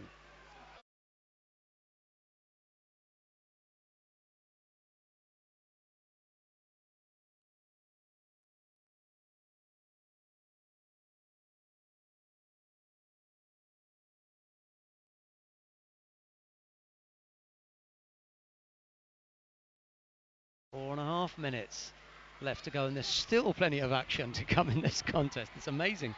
Just Lee really looking dangerous. Villemont on the end of that Uchimata if he's not careful, and he was just lucky to get off that. I don't know whether he got off it or whether the Korean lost balance and then decided to bail from the attack.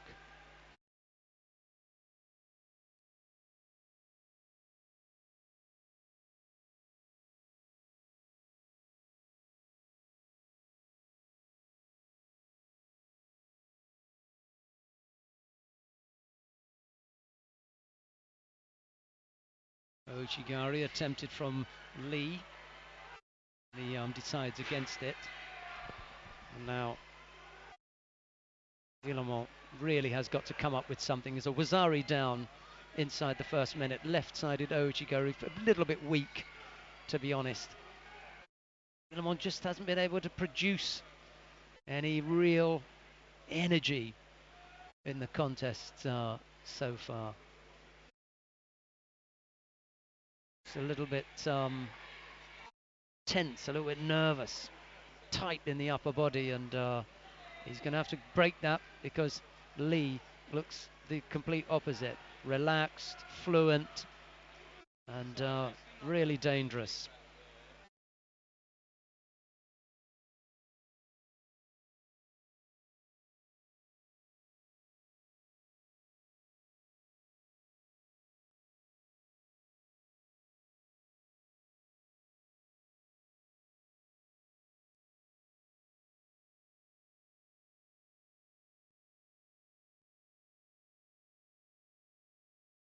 Still the Wazari lead for Lee Min-jae.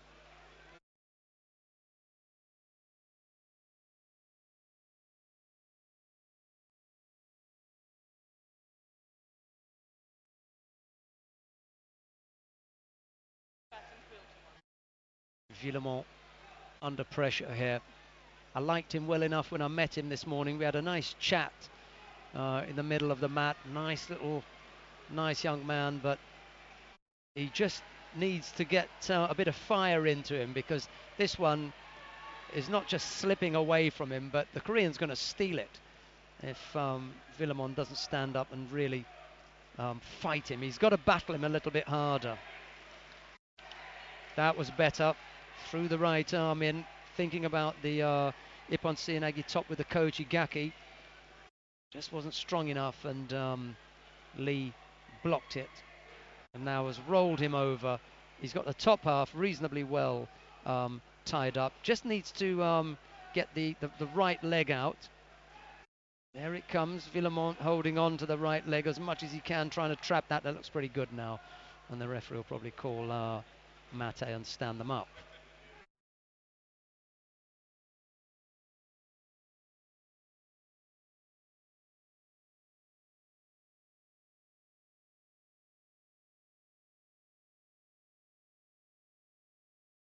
Just being asked to tidy his belt up, and referee Oyama deciding, well, while he's doing his up, you can do yours. 2:42 left to go. More than half the contest still left to go. We've still got another contest to bring you immediately after this, so don't go anywhere yet. Oyama just getting involved in the belt tying for a change. You don't see that very often.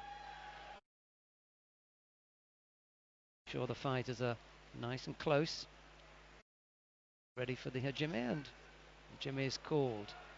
Villamont attacks left-sided very quickly. They go towards the far middle part of the mat. The referee calls Mate. They stray too far outside the contest area. 2.5 minutes left to go. Lee of the Republic of Korea leading by Wazari. Villamont with some work to do. Maybe he's got enough confidence now. Well, I hope so for his sake. He's been on the mat for 2.5 minutes with him. He should know what Lee's like. He should just be a little bit more out of himself. He just needs to be that little bit more brave. Trying to work something on the ground.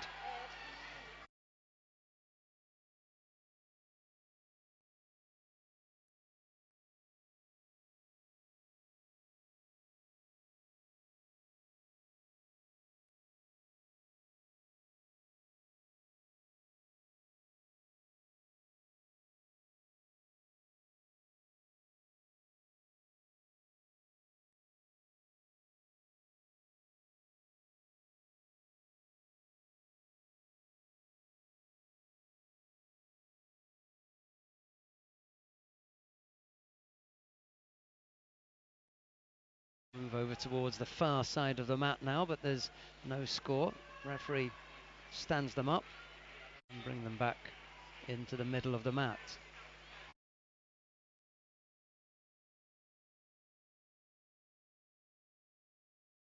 Fighters take a grip now with 2 minutes and 2 seconds left on the clock. A rather concerned Korean coach looking on, not quite sure why. His man looks completely comfortable out there and almost seems to be enjoying himself, spinning Villemont, his French opponent, to the mat there over on the far side, on the far right side.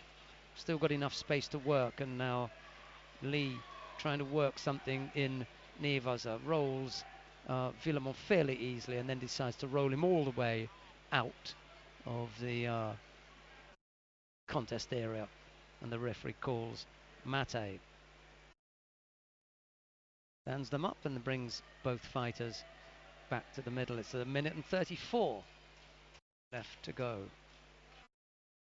It's giving Lee a bit of space to redo Judogi and tie his belt back up. Same for Villemont, who doesn't have to go through the whole process because it's only the gi that's come out of the belt and doesn't need to retie the whole thing.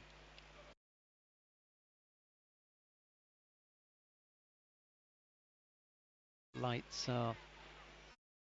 shine brightly on the pair in the middle. Oyama has signalled the passivity warning. He hasn't accompanied that with the hand warning that you normally give to the visually impaired, which is you actually physically take hold of the hand and give the signal. Nothing untoward though. Villemont, I think, has sufficient enough sight to know that, and hearing to know that he's just been given that passivity warning. But incredibly, he's turned Lee onto his back. No wonder the coach was looking a bit worried. He's got the Osai Komi. It's 9 seconds. He couldn't hold it. There goes his chance. There goes the chance, and that was close.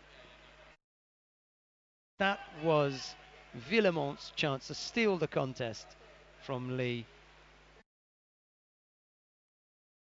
Korean just committing that one error, falling into the Osai Komi, but luckily for him he escaped. 48 seconds left to go. Wazari the lead. Lee Min-jae just a few seconds away from a bronze medal fight.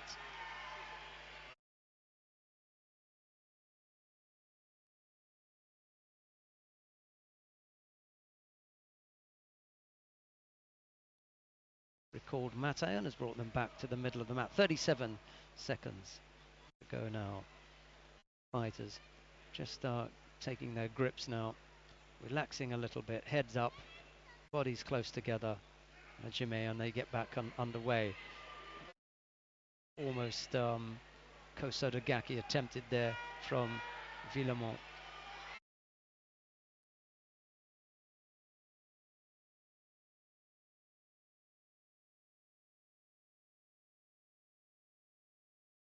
"24 seconds now after that Kosodagaki attack that failed.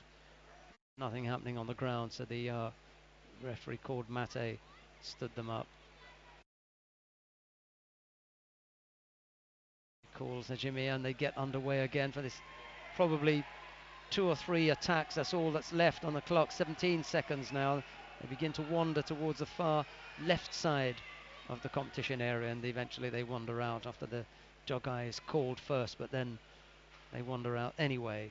Then the referee calls Mate, brings them back to the middle. There's only 11 seconds left to go, and this is likely to be the last attack possible. Just 11 seconds. One more chance here for Villemont. He throws in one, then another, freezes here when really he should have been the one to attack. Oyama signals Wazari Awazete Ippon from the Ouchigari attack. I thought it was Yuka myself, but Wazari it is. Villemont was on his way out anyway, but he's going to lose this one. Well, he was in there for the full length of the contest. Never gave himself full credit. To be honest, he'll be a bit disappointed that he couldn't come up with a score of his own. It's the Korean who comes away with 2 scores and the win. On mat 1, the winner Lee in the white, Min-jae representing the Republic of Korea, is the winner. Lee Min-jae.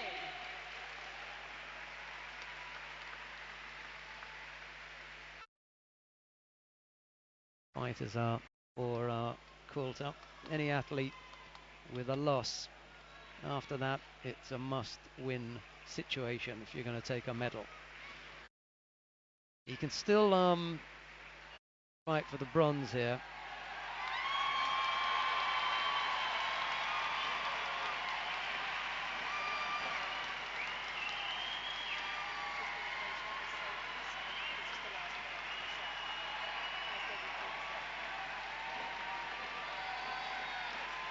His opponent, Mukbat Ajim of Mongolia, and there is the Mongolian making his way up the ramp and onto the competition area.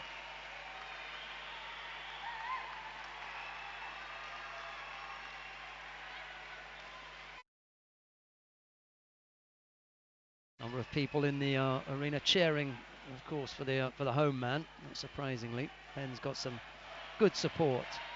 So, in ladies here. and gentlemen, this is our And they really want to crank it up now, give him the best possible chance and really cheer the British boy on. Under 60 kilos. Mukbat lost his first round contest, so the pair have got that in common. Ajim. And in the blue, representing Great Britain, Ben Quilter. To be honest, Quilter had a bye in the first round, whereas Ajim lost to Noura of Algeria, the eventual conqueror, if you like, of Quilter in the second round. Marie-Lise Clement of Switzerland is in the middle for this one.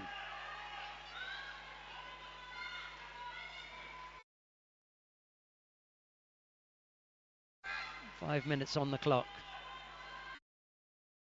Last of the morning's contests. Ajim is normally quick to attack. Quilter, though, quick to defend against any possible attack, and this time Ajim Mukbat doesn't get one in. That was what he tried earlier on, that throwing the right leg out and trying to pull his opponent over. It's not the nicest of Yoko Sotemiwaza, but could be effective. That's better from Quilter. Better to have him standing up.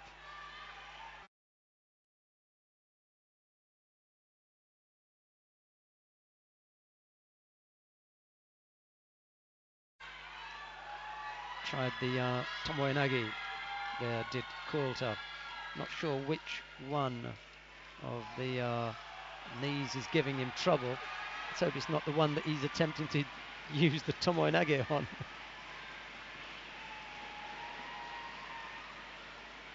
Back to the middle of the mat now.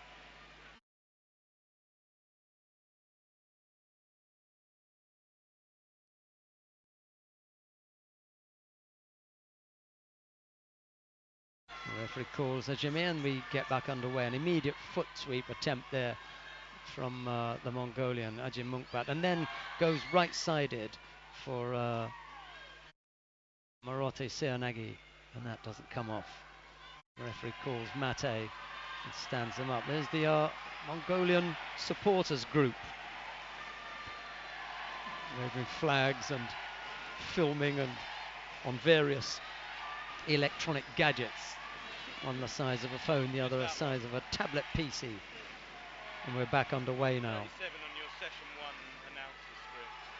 Tomoenagi this time left-sided, right-sided from the Mongolian.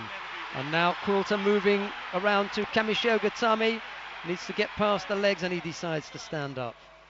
I don't think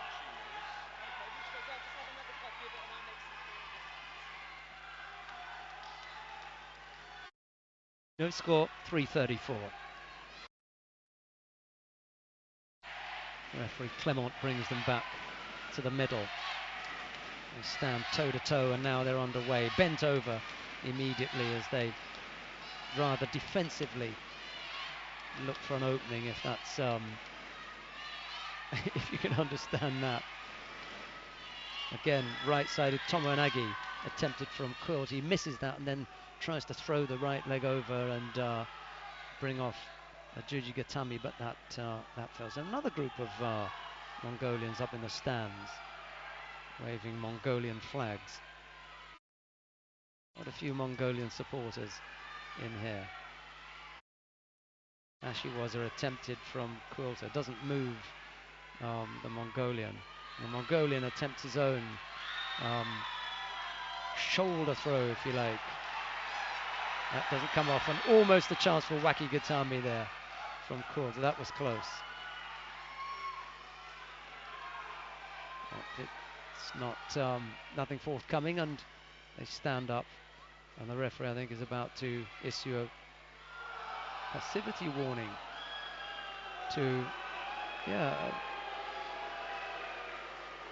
not quite sure. You didn't appear passive to me. A rueful smile from Clement as she gets the bird from members of the British crowd. She was a left-sided from Quilter, doesn't upset Ajim Munkbat, and they continue moving over into the top right-hand corner, furthest away from my commentary position, and where Quilter attempts another Sutemiwaza, but that doesn't come off, and then there's no action in Newaza, and Clement stands them up, brings them back to the middle, gets them to take hold. Quilter takes hold. Sleeve and lapel, left-sided fighter. Mongolian takes same-sided sleeve and lapel for Quilter. He also looks to go left-sided, so two lefties here. Quilter attempting Diashi Barai, but Ajim Munkbat steps off that fairly easily. Both fighters swapping leg taps. Nothing really serious from either of them. No really big technique. Koshigaruma for Ippon! Well, just as you were saying that there was nothing going on there, Quilter threw in the Koshigaruma, caught Ajim Munkbat for Ippon. I'm not sure what the referee and corner judges will talk about, but I didn't see anything wrong with that. Ajim Munkbat is still on his knees. I'm not sure what he thinks may have happened. He now stands up, gets to his feet, begins to wander back to his start position. He manages to find it. And it's Ippon to Ajim Munkbat. The winner in the blue. Ippon it is. Great Quilter Britain, wins the contest. And we're going to see him in this afternoon's final block. Well, I hope you've enjoyed this morning's commentary from the Excel Arena. There's the replay, the Koshigaruma, no doubt about it. It was clear, absolutely clear. Great technique. Ippon. Quilter in among the medals now, maybe. We shall find out later on. Right, I hope you enjoyed this morning's commentary. We look forward to your company. Thank you for being part of London 2012. Have a safe journey and enjoy the rest of the Paralympics.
Great Britain.